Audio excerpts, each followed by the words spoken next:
मायावती डरी हुई हैं या अखिलेश अपनी जीत पर अड़े हुए हैं, ये तो सच सामने आएगा। लेकिन ये सच है कि राम मंदिर अभियान के जरिए भारतीय जनता पार्टी 400 पार के अपने अभियान पर गंभीरता से जुटी हुई है। इस चुनाव में क्या होगा? क्या भारतीय जनता पार्टी विपक्ष की इन हरकतों से, जो एकजुट होकर भाजपा को वो टक्कर देने की बात कर रहे हैं और अपने अपने इलाके में दबंग नेता की तरह व्यवहार कर रहे हैं, ये सारे ओबीसी नेता क्या वास्तव में भाजपा का विरोध करने जा रहे हैं या भाजपा को 400 पार सीटें देने जा रहे हैं? नमस्कार, मैं हूं उदय यादव। हिंदी वार्ता में आपका स्वागत है। मैं एक पत्रकार हूं, इसलिए इस बात को जानते हुए भी कि राम मंदिर अभियान का प्रभाव उत्तर भारत में बहुत ज्यादा है, वो दलित और पिछड़े वर्ग की ज्यादातर आबादी राम मंदिर के प्रभाव में है, राम भक्तिमय है और अयोध्या जाने के लिए बेचैन है। मैं इसके बावजूद ये मानता हूं कि अगर विपक्ष एकजुट होकर एक सीट पर भाजपा के खिलाफ एक प्रत्याशी उतारने में सफल होता है तो भाजपा को रोका जा सकता है, लेकिन ऐसा होगा नहीं। ऐसा होता दिख नहीं रहा। कांग्रेस हो, समाजवादी पार्टी हो, नीतीश कुमार हो, उद्धव ठाकरे हो या ममता बनर्जी, हर जगह हर नेता की अपनी परेशानी है, अपनी समस्याएं हैं। ये सभी पक्षों पर हम बात करेंगे, लेकिन उससे पहले एक आग्रह। अगर हमारा वीडियो आपको कुछ भी जानकारी देता है, आपकी जानकारी में इजाफा करता है, 10-15 मिनट आप हमारे वीडियो को देते हैं और वे आपको सार्थक लगते हैं, तो आप कृपया हमारे चैनल को सब्सक्राइब करें। जिन्होंने इसे सब्सक्राइब नहीं किया है वे जरूर हमारी बात पर गौर करें, हमारे वीडियो को लाइक करें और ज़्यादा से ज़्यादा लोगों तक शेयर करें।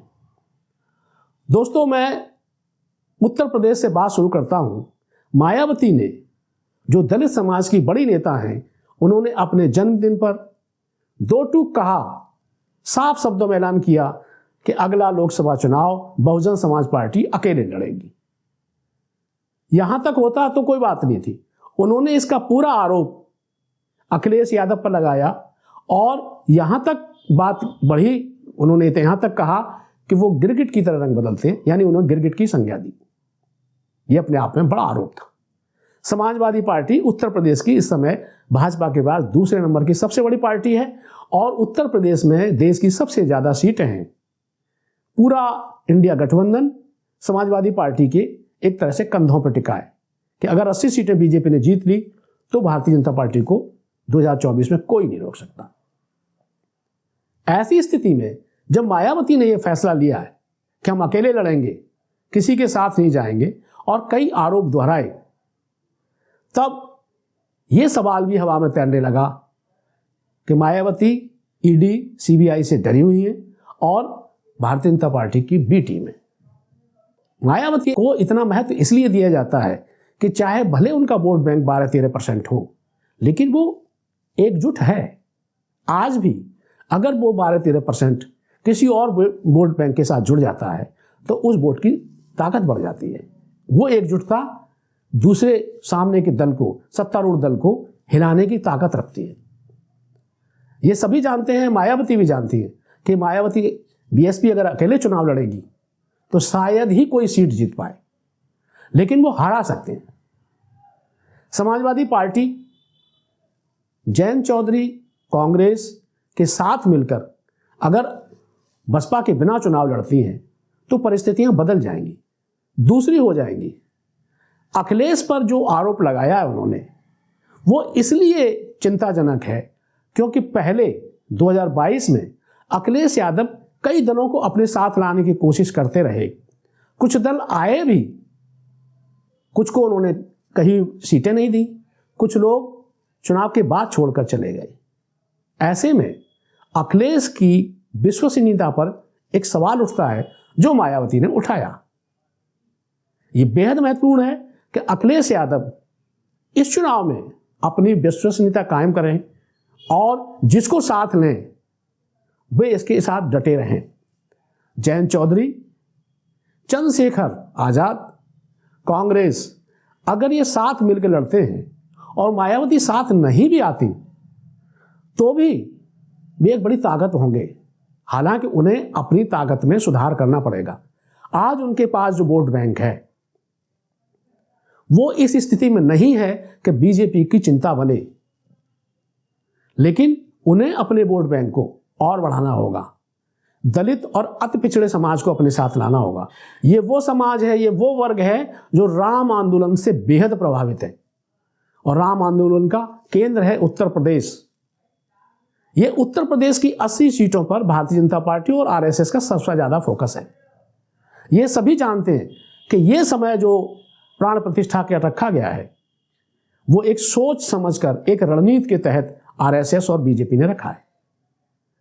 उसका प्रभाव कितना है आप इसी से जान सकते हैं, महसूस कर सकते हैं कि प्राण प्रतिष्ठा के समय को लेकर शंकराचार्यों ने सवाल उठाए, नरेंद्र मोदी पर, प्रधानमंत्री पर सवाल उठाए और उनके सवाल उठाते ही जिस शंकराचार्य ने यह बात कही थी, सवाल उठाया था, उस शंकराचार्य की भी जाति पूछी जाने लगी।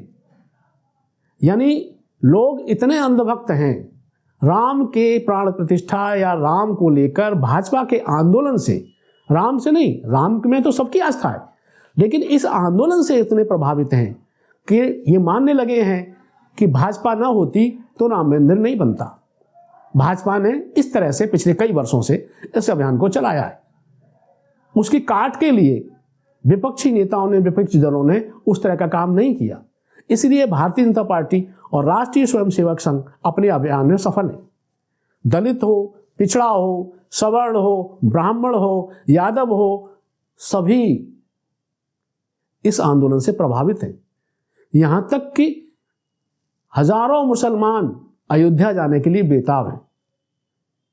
वे कह रहे हैं कि राम हमारे भी पूर्वज थे। आप कैसे रोकेंगे इस अभियान को? कैसे मुकाबला करेंगे इस अभियान से? भाजपा के आरएसएस के कार्यकर्ता गांव जा रहे हैं। वो उन्हें अयोध्या ले जाने के लिए इतने कार्यक्रम बना चुके हैं कि मई आ जाएगा और भीड़ जा रही है। दूसरी ओर विपक्षी दलों का बहुत बुरा हाल है। कांग्रेस का उत्तर प्रदेश में कोई वोट नहीं है। जो है 5-6%, वो दूसरे को ट्रांसफर ही नहीं हो सकता क्योंकि कोई सॉलिड कंसोलिडेटेड वोट नहीं है, कोई जाति उनके साथ जुड़ी हुई नहीं है। इसके बावजूद कांग्रेस कई सीटों की दावेदार है। सीट शेयरिंग को लेकर राम समाजवादी पार्टी से रामगोपाल यादव और कांग्रेस के सलमान खुर्शीद के बीच बातचीत हुई, लेकिन वे किस नतीजे पर पहुंचे? क्या कांग्रेस इतनी बड़ी पार्टी है कि उसे बातचीत करनी चाहिए? खुद ही घोषित कर देना चाहिए कि भाई हम इन सीटों में 2-3-4 पे लड़ेंगे, इससे ज्यादा हमारी हैसियत नहीं है। लेकिन उनके प्रदेश अध्यक्ष कई बार ऐसे बयान दे चुके हैं जो कटुता पैदा करते हैं। चंद्रशेखर रावण को अगर समाजवादी पार्टी ने महत्व नहीं दिया तो बहुत बड़े घाटे में रहेंगे। चंद्रशेखर को दलित नेता के तौर पर समाजवादी पार्टी उभार सकती है अगर बहुजन समाज पार्टी को वो साथ नहीं लेते तो। चंद्रशेखर में ऊर्जा है, लोगों के बीच दौड़ने की क्षमता है और वो व्यक्ति लगातार अपने वर्ग, अपने समर्थक वर्ग के बीच काम करता रहता है। जयंत चौधरी पश्चिमी उत्तर प्रदेश में बड़ा प्रभाव रखते हैं। उनका भरोसा बना रहे, इस चीज का भी प्रयास होना चाहिए। ऐसा ना हो कि जैसे बाद में उन्हें राज्यसभा भेजना पड़ा, महान दल को सीटें ही नहीं दी। पूर्वांचल का एक दल जो नुनिया चौहान जाति का कुछ क्षेत्र में काम करता था, उसको भी साथ में लेने के बाद कोई सीट नहीं दी। इस बार ऐसा नहीं चलेगा। अखिलेश जी को बहुत लिबरल होना पड़ेगा अगर भारतीय जनता पार्टी को सचमुच रोकना है, वरना 80 में 80 लाना उनके लिए बड़ी चीज नहीं होगी। इस समय राम आंदोलन का भारी प्रभाव है और भारतीय जनता पार्टी का जोर कहां है, कैसे वो 400 पी लाएंगे? कुछ गणित जो मुझे समझ में आता है वो ये है, उत्तर प्रदेश में 80 सीटें हैं, बिहार में 40 सीटें हैं, मध्य प्रदेश, राजस्थान में उनका जबरदस्त प्रभाव है और कांग्रेस वहां एक एक सीट ही जीत पाई थी। छत्तीसगढ़, झारखंड, उन राज्यों की स्थिति भी भाजपा के लिए बुरी नहीं है, बहुत अच्छी है। महाराष्ट्र में 48 सीटें हैं। अभी नरेंद्र मोदी गए थे जहां उन्होंने एक ऐसे पुल का समुद्र पर उद्घाटन किया जो देश में अपने आप में अलग है। और उस पुल के उद्घाटन के समय उन्होंने उद्धव ठाकरे को छोड़ के गए एकनाथ शिंदे, शरद पवार को छोड़कर गए अजीत पवार, उन दोनों को अपने साथ लेकर रोड शो भी किया। आप देखिए समय का महत्व, समय का मूल्यांकन, समय की ताकत और समय का चुनाव। वे महाराष्ट्र में भी जो विपरीत स्थितियां हैं उसे अपने अनुकूल बनाने के लिए निरंतर प्रयास कर रहे हैं और वो जरूर सफल हो जाएंगे, क्योंकि वहां उद्धव ठाकरे अड़े हुए हैं कि हम तो 23 सीटों पर चुनाव लड़ेंगे। पिछली बार हम इतना जीते थे, इसलिए इस बार भी इतना ही लड़ेंगे। क्या यह संभव है? कांग्रेस के एक बड़े नेता देवड़ा छोड़कर चले गए एकनाथ शिंदे के साथ, क्योंकि उन्हें लग रहा है कि कांग्रेस के साथ रहने से उद्धव ठाकरे हमें वो सीट देगा ही नहीं जिस पर वो लड़ना चाहते हैं। ये जो विवाद है, कांग्रेस के नवजीत सिद्धू पार्टी छोड़ने की तैयारी में, ये जो पार्टी छोड़ने का सिलसिला है कांग्रेस के नेताओं का या दूसरे नेताओं का, ये अंतिम समय में प्रभाव डालेगा। कांग्रेस की स्थिति यह है कि उसे पता है कि बिहार में और उत्तर प्रदेश में, मध्य प्रदेश में, राजस्थान में उसकी क्या हालत है। वो दक्षिण भारत मजबूत है, इसलिए वो दक्षिण भारत पर पूरा ध्यान दे रहे हैं। पूर्वोत्तर में जो राहुल गांधी ने पदयात्रा शुरू की है, उसका मकसद भी यही है कि वहां कुछ अपनी सीटों को मजबूत किया जा सके। उत्तर प्रदेश में उन्हें कुछ मिलना नहीं, कोई 1-2 सीट जीत जाए बहुत बड़ी बात होगी। बिहार में जेडीयू, आरजेडी, कांग्रेस, इनमें आरजेडी का एक सॉलिड वोट बैंक है। यादव, मुस्लिम, दलितों का एक बड़ा हिस्सा आरजेडी के साथ जाता है, क्योंकि लालू यादव ने वहां काम किया और लालू यादव की उस तरह की कार्यशैली रही है। जहां तक नीतीश कुमार की बात है, नीतीश कुमार का कोई अपना वोट बैंक नहीं है। जब वो आरजेडी के साथ होते हैं तो वोट कंसोलिडेट हो जाता है, मुस्लिम भी एक जगह आ जाता है, और जब वो बीजेपी के साथ होते हैं तो भी यही स्थिति होती है। अपना उनका जो उन्हें लवकुश कहा जाता था, यानी कुर्मी और कुशवाहा, उसमें कुर्मी 3% वोट है। कुशवाहा वोट बीजेपी ने उसे तोड़ने के लिए प्रयास शुरू कर दिए पहले से ही। वह उनका बिहार पार्टी अध्यक्ष कुशवाहा है। उपेंद्र कुशवाहा नीतीश कुमार के साथ होते थे, लेकिन लंबे समय से वो ढुलबुल रवैया अपनाए हुए हैं, वो अब बीजेपी के साथ दिख रहे हैं। तो अपना कोई ठोस वोट न होने की वजह से अंतिम दिनों में बीजेपी के खिलाफ आरजेडी, कांग्रेस और जेडीयू एक दिखेंगे, इसमें संदेह है। क्योंकि जीतन राम मांझी और चिराग पासवान ये भी खेल बिगाड़ेंगे। चिराग पासवान तो हैं ही बीजेपी के साथ। कोई ताज्जुब नहीं कि बीजेपी ये घोषित कर दे कि अगर हमारी पार्टी सत्ता में आई, हमारा गठबंधन सत्ता में आया, तो हम चिराग पासवान को मुख्यमंत्री बनाएंगे आगे आने वाले दिनों। अब वो आगे के लिए किसने देखा है? लेकिन पासवान का पूरा वोट बीजेपी के साथ हो जाएगा, यानी रामविलास पासवान के बेटे की पार्टी के साथ। ऐसी स्थिति में भाजपा कम नहीं होगी, ज्यादा ही सीटें ले जाएगी पिछली बार के मुकाबले। अब सवाल यह उठता है कि उत्तर प्रदेश में अगर भारतीय जनता पार्टी को नहीं रोका गया तो फिर मोदी सचमुच 400 पार तो नहीं, लेकिन पिछली बार से ज्यादा सीटें ले आएंगे। वे जीतते दिख रहे हैं। 2024 में, यानी इस वर्ष, सत्ता में आते दिख रहे हैं। उसको काटने के लिए सिर्फ अखिलेश यादव सबसे महत्वपूर्ण नेता हैं, जो पिछली बार के मुकाबले यदि उनका गठबंधन कुछ ज्यादा सीटों पर जीत सका, भाजपा की सीटें घटा सका, तो बीजेपी को झटका लग सकता है। देखना यह है कि अखिलेश यादव क्या भूमिका निभाते हैं। उन्होंने अभी पीडीए की यात्रा का ऐलान किया।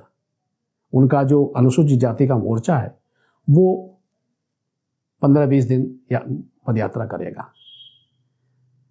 एक ऐसे समय जब एक बड़ी चुनौती आपके सामने है, राम मंदिर अधूरा ही सही लेकिन देश को भरोसा हो गया है कि वहाँ पर पूरा बन गया राम मंदिर और प्राण प्रतिष्ठा होने जा रही है। सारे लोग वहाँ जाने को बेताब हैं, बड़े बड़े लोगों को वहाँ लाया जा रहा है, जिससे जो दलित और पिछड़ा वर्ग है, अति पिछड़ा वर्ग है, वो बेहद, मैं क्या कहना चाहिए उसे, प्रभावित है और वो भी वहाँ जाने को लालायित है। तब एक सोची समझी रणनीति के तहत काम करना होगा।